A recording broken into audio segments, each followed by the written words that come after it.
take the opportunity to welcome everybody again to our 22 annual general meeting. It's great to have people in the room and be physically in touch with people.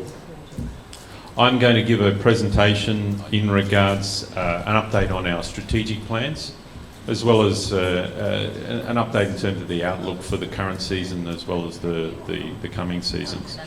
But before I do that, I'd like to introduce our CFO, Sonya, to give an update in terms of the financial results for FY22. Sonya. Thank you, John. My report is a refresher of the information we presented in April this year on the release of our 2022 annual report.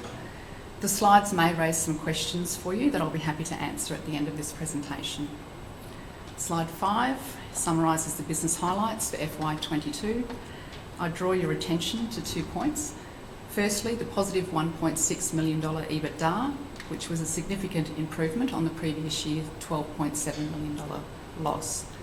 And secondly, the $4.7 million reduction in core debt. Slide 6. Just a reminder, we ginned 493,000 bales in the 21 season, which was 40% below our 10-year average. We did maintain our market share in our catchment valleys of just under 40%. The slide also highlights how much additional volume we put through our seed and packing businesses. Slide 7. Earnings. As I mentioned, FY22 resulted in an EBITDA of $1.6 million, our first positive EBITDA since 2019. As you can see from the bridge, the major turnaround was from our JV and associates at $8.3 million and our increased ginning volume generating an additional $12 million. The extra funds were invested in our Gin Ready program to ensure the business was ready for the large season ahead. Slide 8. As I mentioned earlier, the key number here is the $4.7 million in reduction in core debt. The bridge below shows how we achieved this. At the end of FY22, our gearing ratio was just under 30%. This remains our focus to reduce debt and lower gearing in line with our strategic plan. Slide 9 summarises the cash flow movement. The big number here is the $10.3 million capital raise. The table below indicates where this was allocated, which was predominantly $2.9 million to repay debt, with the bulk of the funds allocated to maintenance and CapEx to ensure we were ready for the big season ahead and beyond. This concludes my short summary of the financials presented in April. I'm more than happy to answer questions at the end of John's presentation. Thank you, John. Thanks, Sonya. As we said these slides contain a lot of information, so don't hesitate to reach out, or if you've got any questions in the meeting, but afterwards you can also reach out to us. I'm going to give an update in terms of our strategic plans. As we announced last year, our 4PP strategy is all about reinvesting in our existing business while broadening our revenue base. As this slide says, we're more than a ginner, and this highlights our integrated network across New South Wales and Queensland. And this season, I can tell you that network is running at full capacity. And we look forward to that for the next couple of seasons. The 4PP strategy is a combination of the investment in the existing business in terms of equipment, but it's also targeted expansion and a commitment to become an employer of choice in the ginning industry, and I'll touch on some of the specific projects in the presentation here. We're really excited about the expansion opportunities for cotton in Northern Australia. In Western Australia, as we announced earlier this year, we've signed an MOU to design, build and operate a new gin in Kununurra. This is a partnership with local growers, with government support and financing. And our team has been working on a design tailored for the unique conditions in Kununurra. I can say it's been challenging, particularly staying ahead of the inflationary pressures and the changes in logistics as we've designed this project with the majority of the equipment being built and imported from overseas. But I expect to be in a position to provide an update on this project in the coming months.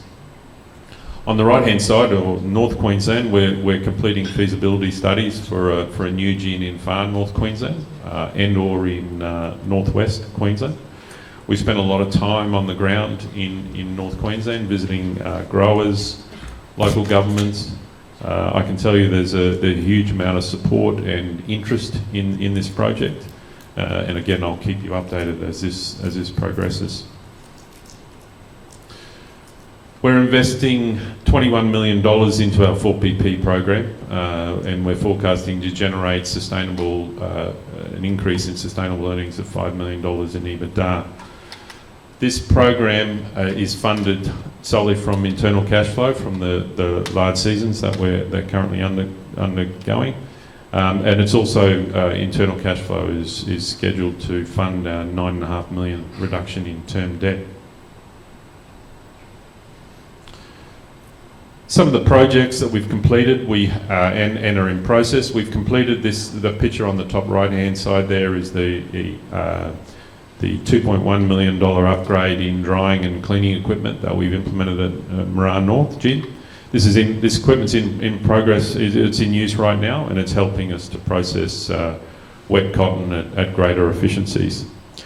We've also upgraded the feeder bay at Wathaga Gin, and the picture below there on the bottom right-hand side there gives you an update or progress on the building of a new 8,500 tonne seed shed at Boggabri Gin, which will be ready to accept seed in the coming months. In addition to these hard assets, we're also upgrading a range of systems to support growth, including our trading platform, CRM system, repairs and maintenance. We've upgraded our general ledger system, so there's a whole lot of things going on in the background as well. And we're also investing in our employment program with training, apprenticeships, and we've also got an overseas pipeline of overseas workers that we've brought in this season. To give you an update in terms of where the business sits, firstly in regards to the current season, I can confirm that we are on track to gin between 1.1 and 1.2 million barrels this season. It's been an extremely wet season, wet year, which is both a blessing and a curse. It's certainly impacted or delayed picking, and cotton quality has been negatively impacted. The chart on the left-hand side just basically shows that we're roughly 4 weeks behind where we would normally be at this time of the season. You can see there the comparison versus the 17 and 18 seasons. And we're expecting now to finish ginning in either late September to early October. Every year has its challenges. The right-hand side really lists out some of those issues. Productivity this season will be slightly below average given the higher moisture content and the need to run gin slower with more heat and cleaning. And you can't pick up a newspaper these days without seeing cost increases. There's no doubt that inflation has impacted our cost base. Gas, diesel, labour, electricity have all increased substantially. Just on electricity, we do have forward contracts for supply prices, but we are exposed to the fluctuating access charges. Those cost increases, some of that has been passed on to customers, not all. Most of the ginning for the current season was contracted a year ago. But the other point I would make in here is in regards to supply chains. Road and rail networks are all congested. And in some cases broken. The rail is still disrupted due to flooding in New South Wales, and there simply aren't enough fit and healthy drivers to drive trucks. That's the reality of the position we're in. I would say everything is moving. It's just taking longer, and it's costing more. That's a lot of bad news there in the ABC, but I will say that there is good news. Point D there is commodity prices are very strong, and that reflects in really good demand from overseas and domestic customers for our cottonseed, which has been very strong this season. We don't provide a financial forecast, but the left-hand graph plots our our financial performance versus volumes. And as I've said in that previous slide, when you balance that historical performance against where we are this season, higher cost offset by higher margins. In regards to the outlook for next season and beyond, the prospects still look excellent, as Tim highlighted. Water storage levels remain at record highs. Prices have decreased, but they're still above average. And on the right-hand side there, you can see the industry is forecasting a record Australian crop for next season of circa 6 million bales.